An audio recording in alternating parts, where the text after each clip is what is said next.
Halo, assalamualaikum warahmatullahi wabarakatuh. Bertemu lagi nih sama aku Putri Rizky Maya. Yang kali ini aku mau jawab beberapa pertanyaan. Yang pertama, pertanyaan dari siapa ini? Oke, dari seseorang. Pertanyaan pertama, kenapa sih suka baca buku? Kenapa aku suka baca buku? Oke, teman-teman, aku jawab ya. Kenapa saya suka baca buku? Yang pertama, dari membaca buku kita memberdayakan diri kita.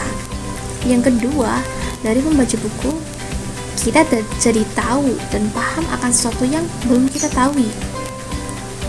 Yang ketiga, dari membaca buku kita akan menemukan banyak sekali hal-hal baru yang berkaitan dengan dunia ini.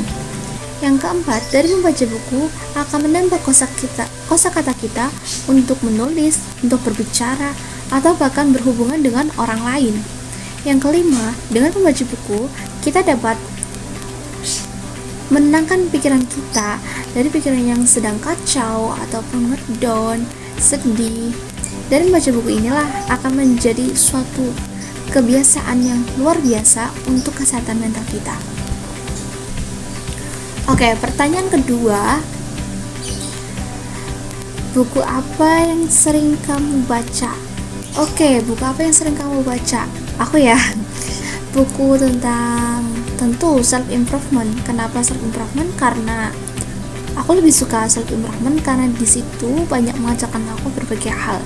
Ketimbang dari aku itu nggak suka terlalu yang selalu cerita gitu, seperti novel, cerpen, tapi aku bisa buat ya, walaupun nggak bagus-bagus amat, tapi aku bisa buat. Tapi aku nggak terlalu suka pada novel ataupun cerpen. Aku lebih suka ke self improvement yang membahas tentang suatu hal atau isu-isu tentang kesehatan mental atau tentang isu-isu lainnya, karena dari situ aku belajar banyak sekali hal mengenai self improvement. Terus lanjut yang pertanyaan ketiga,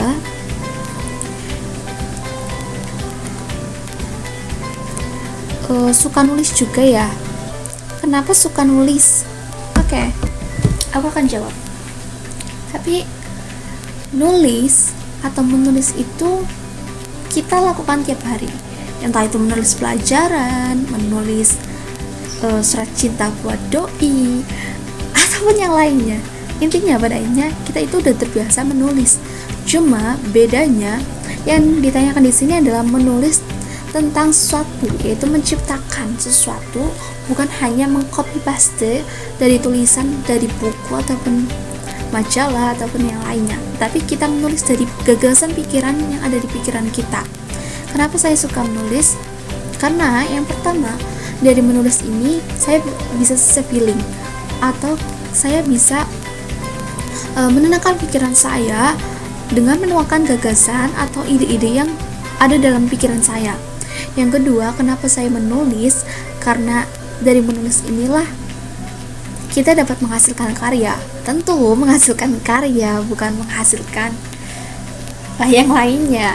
Tapi dengan menghasilkan karya pun kita bisa menghasilkan yang lainnya.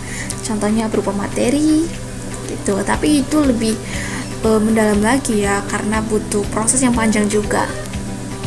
Dan yang ketiga, kenapa saya suka menulis? Karena saya suka. Iya, karena saya suka. Kenapa suka? Ya karena dengan menulis inilah saya jadi tahu, oh ya, ini minat saya di sini loh, di tulisan. Ini minat dan bakat saya nulis loh. Oh, jadi aku juga bisa nulis loh, gak cuma nulis pelajaran doang. Itu sih teman. Terus selanjutnya, pertanyaan selanjutnya itu, biasanya nulis tentang apa? Aku biasanya tuh nulis tentang mengenai diri aku sendiri, tetapi biasanya tuh aku memakai kata kita. Biar apa? Biar lebih dekat kepada pembacanya. Aku lebih sering upload tulisan-tulisan aku itu di story WA, karena di story WA itu lebih fleksibel gitu, lebih kita bisa berekspresi dengan maunya kita gitu, tanpa kayak nggak ada sekat buat kita tunggu dulu coba diolah kata lagi. Tapi ketika di story WA kita bebas, kayak kita menceritakan diri kita, tapi kita nggak terganggu dengan kayak komentar-komentar orang gitu loh. Sekalipun ada yang komentarnya negatif, tapi nggak membuat kita down banget. Oke. Terus kenapa harus nulis? Karena tentu teman-teman harus nulis.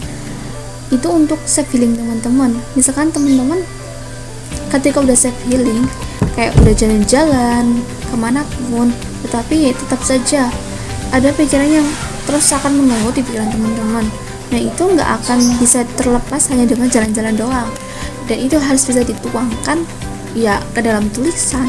Ya, walaupun tidak semua orang bisa menuangkannya ke dalam tulisan dan menghentikannya pikiran-pikiran buruk yang ada dalam pikirannya, tetapi setidaknya itu bisa mengurangi depresi atau kebanyakan pikiran dari pikiran kita sendiri. Terus rekomendasi buku. Kalau misalkan teman-teman suka dengan self improvement, teman-teman coba baca bukunya Ardi Muhammad yang self healing, What's Wrong About Your Self Healing, yang sampulnya itu hitam. Itu membahas banyak sekali hal, ada 10 bab tentang ketakutan dan kegagalan, kekhawatiran, cara orang tua, cara parenting, dan lain sebagainya. Teman-teman bisa baca sendiri ya. Dan ada juga punya Teh Kartini, yaitu yang rahasia melepaskan. Di situ membahas tentang seputar rahasia-rahasia untuk kita yang mungkin sedang jatuh cinta ataupun yang sedang punya sahabat, bagaimana beradaptasi dengan sahabat dengan baik dan benar.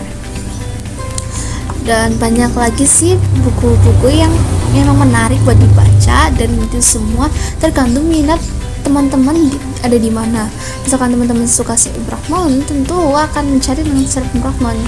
Jika teman-teman sukanya dengan bercerita, tentu teman-teman akan mencarinya dengan novel cerita, cerpen, ataupun cerkak bagian teman-teman yang suka dengan cerkak, cerita anak-anak gitu. Dan itu pertanyaan-pertanyaan tadi yang udah aku jawab. Semoga dari jawaban aku ada sedikit inspirasi atau manfaat. Terima kasih, sampai jumpa di lain kesempatan. Assalamualaikum warahmatullahi wabarakatuh.